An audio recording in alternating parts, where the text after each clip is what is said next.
And this time, we are here with spooky submissions. Yes! We decided to post on Facebook, which if you're not following us on Facebook, Instagram, TikTok, where the fuck are you? Why the fuck are you? Go do it. Go do it. Right now. Right now. Right now. And while we're mentioning it, subscribe and like, because why the fuck not? Yeah. We're funny. Why aren't you already? Kinda rude, kinda sus. So, we posted on our Facebook page and our personal Facebook pages, Yes. Asking people, any of our friends and whatnot, if they had any stories they'd like to tell us, which a lot of our friends have a lot of stories. We probably didn't post at a good time to get a lot of interaction with Never do. But, we did get one friend of mine from, I believe the last time I seen her was like middle school-ish, or maybe beginning of high school. But, her name's Tina. Hi, Tina.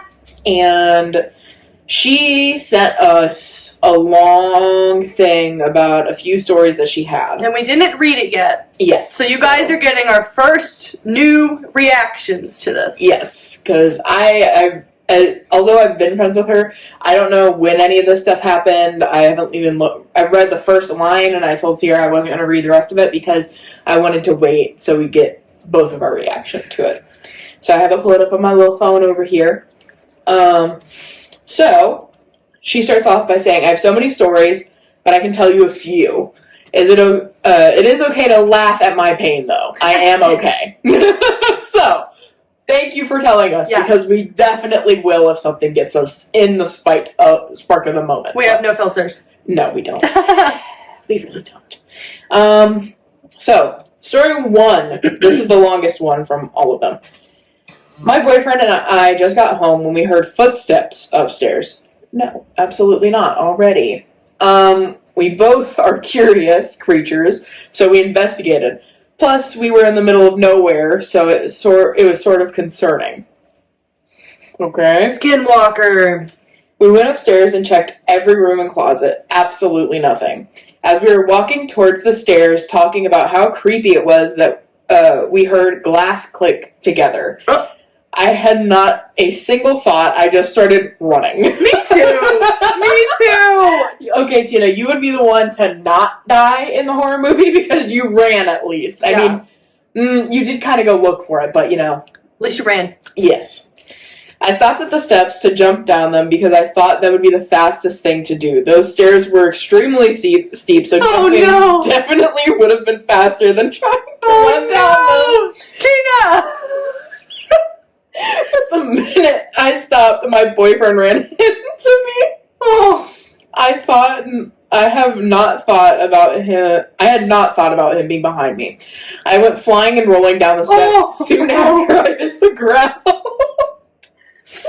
I got landed on by my boyfriend. He fell down them too, but because I was his fall cushion, he was able to stand right up and continue to run. Oh my god! He left you for dead. Oh, he had the nerve to scream, "Come on, what are you doing? Get up!" I love this. As if I didn't just feel all my bones crack. I just laid there defeated, ready for whatever made that sound to come for me. I gotta stop laughing. That was so funny. Ooh. And take me out. I finally made it outside after gathering whatever strength I had left. We went back in the house after 10 minutes and slept with the lights on. Me too. Absolutely, I would have done that too. Although, I probably would have burned the house down because I've been like, absolutely the fuck not. Oh my god. That was great, though. I love the fact that he just left you. He just left you. He was like, left you. Get up, come on, we're going. Like, he didn't just land on you. Yeah. Oh my god. Men. That's all I have to say. Okay. So, story number 2. She says, put in parentheses, short story. I was walking to my dining room from the kitchen at almost 3 a.m. Nope. Don't do that. And I had to stop in my tracks. I saw a woman. No! Really big smile and creepily looking in my direction, just floating right past my dining room table. I have chills. I have chills. I have chills. I thought I was delusional, so when she disappeared, I moved along. Next day, I told my boyfriend and his uncle what I saw. I explained what she looked like, and they both looked at each other, freaked out. Turns out I wasn't being delusional, and that they had seen the same woman before. I've not seen her since, thankfully. Oh, I hate that. I also have chills, by the way. I have chills. That's nuts because, like, when people talk about, like, apparitions and whatnot, usually you can't see anything because there's a few different types, I guess, of apparitions. There's the shadow man. There's the woman in white. There's a bunch of different type of apparitions. There's orbs. Yes. So, like, when you see something that clear... Full-bodied, that clear. It is crazy. It's a no from me. Okay. Short story number 3. My boyfriend was in the basement doing a project and invited his friends over. The basement stairs is right by the door. They showed up and said they saw a shadow person, as I was just talking about that. I didn't read that beforehand, by the way.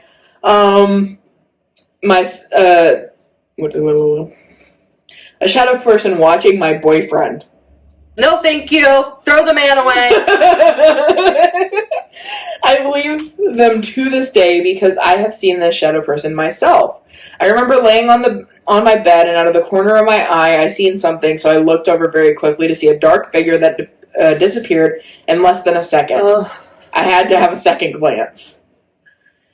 That shit is... When you see shadow people, that's probably the freakiest, I think, to me. That's the most things that I see. I hate it. I've seen orbs and the mist and, like, full-bodied apparitions, but shadow people freak me out the most. I cannot. They're just...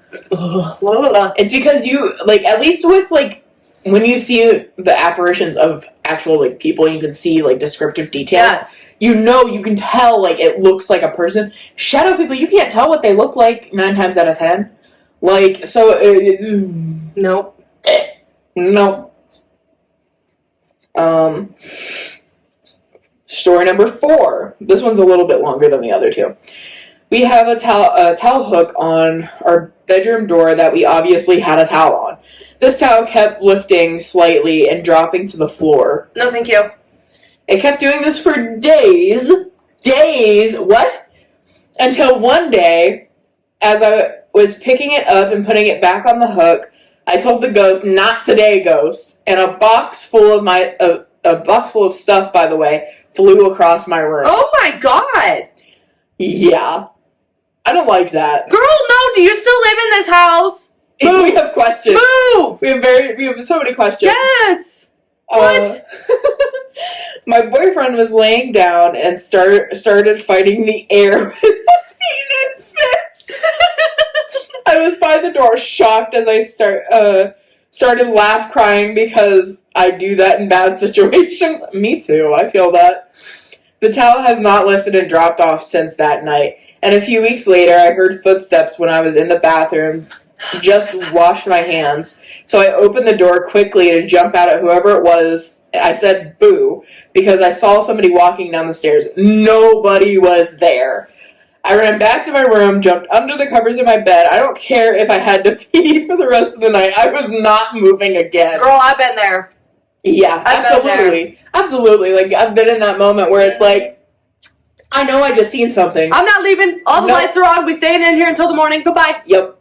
Exactly. It's like the rest of my house, I know at that point, is probably dark. Yep. Fuck that. Nope. But that is why I always have my living room light on. That light does not turn off unless Sierra comes to stay the night. Yes. That is the only time that light turns off. Oh. Girl, do you still live in that house? I need to know. I need answers. Story number 5, which is the last story. It's a little bit longer than the other ones, other than the first one. So, a group of us went to the old Factory of Terror, which is now a hotel, I believe, which I know me and you have both seen the old Factory of Terror. Yes. Because I used to live by it. Yes. That place is so creepy because before it was Factory of Terror, it was I believe, steel building. I think it was too. We should see, since it's a hotel, we should see if we can stay there.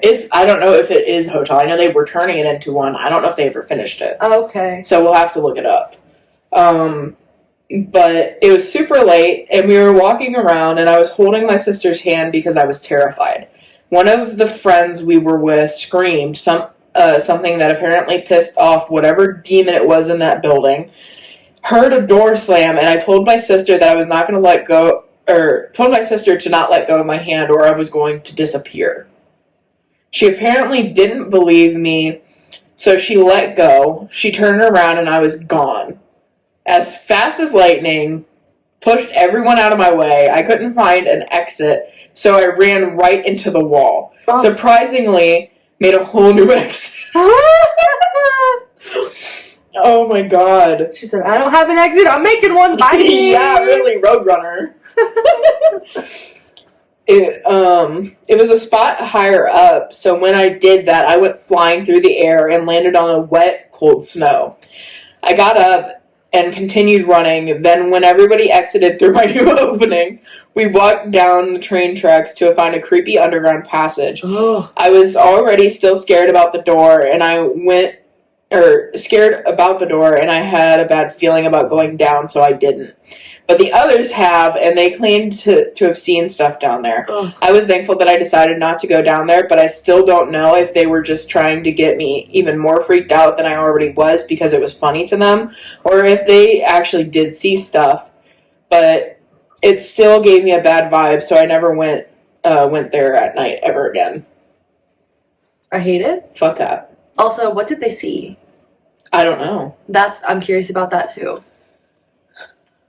And she did answer me, by the way. Okay. I asked her if she still lived in the house, and she's like, I live in a different house now, except the box throwing and seeing somebody on the stairs happened here. Girl. So, poltergeist type activity from the sounds of it. But let's go back a little bit to the old Factory of Terror. So, I actually have a few stories about the old Factory of Terror. Okay. Because I've never been in there. But I know people who actually used to work there before it was Factory of Terror. So we'll throw like an image if we can up here of the old Factory of Terror building. It's very, very I don't know what it looks like right now because I don't really go to Canton that often. But it's very shabby looking from the last time I seen it. It has a lot of windows that are broken out and whatnot. I don't know if they've fixed them now. But I'm trying to think, it was my friend, Matea, which she's gave me permission before to use her name, in videos, because she's probably at some point going to be on here. When I used to stay at her house was so fucking haunted, like, oh my god, that place was so fucking creepy, but she specifically, I think it was her uncle, Chuck, rest in peace, Chuck, he was amazing, I loved him. And her dad, I believe, used to work at the old Factory of Terror building. And I think it was either before Factory of Terror or something. But they were putting up boards or whatever. And they said that they had seen this board. You know how I was talking about your posters yesterday? Yeah. How they were leaning? Well, it was leaning kind of sideways up against the wall. This is the top of it, and that's the bottom of it. And the wall's right there, obviously. So the board that they had leaning up against there somehow flopped this way. And they could tell because the bottom of the board was still where it was supposed to be, leaning up against something. And it flopped over completely. So somebody just completely threw it, and it almost hit, I think, one of them or one of their friends or something. There's other stuff like how a bunch of workers would just quit. They didn't want to finish the job there because it was so bad. Like, it was very, very haunted. She probably would remember more of these stories than I would, so I'll have to ask her about them at some point. But I remember hearing just the most eerie shit about that place. So if it is a hotel now, we definitely got to get in contact and see if we can. Yes. Because that would be awesome. Yes. That would be something we could fucking do. So yeah. We need to get ghost equipment, though. Yes. Yeah, that'll be something we'll have to do. We'll hopefully be able to do in the future. Slowly but surely. If y'all want to be generous and donate to our ghost hunting fund, let me know. Yes, just message one of us, or we have an Instagram, we have a TikTok, we have Facebook. Because that's where the crazy shit's gonna happen. Yes, yeah. If you or anybody you know have any spooky stories that you would like us to read aloud and react to, send them to any of our social media pages, whether it's our personal Facebooks, our like Two Spooky Ghouls Facebook, Instagram, TikTok. Comment on the YouTube thing. Yeah. Let us know if we have permission to use your name. We will make one up. If not, if you don't like the made up one, let us know beforehand. If it really comes to it, we'll just say anonymous. Yes. But just make sure you message us. You can either... I don't know if you can direct message on YouTube. I don't believe you can. You can comment, though. Okay. Yeah, so just comment on YouTube if you're... we'll use your username or something if you really don't want your name said. Again, like she said, Facebook is probably the most efficient way, Yes. honestly, to get a hold of us. But other than that, if you guys like this video, obviously actually like it, Give it a thumbs up. subscribe, and we will see you in the next video. Stay spooky!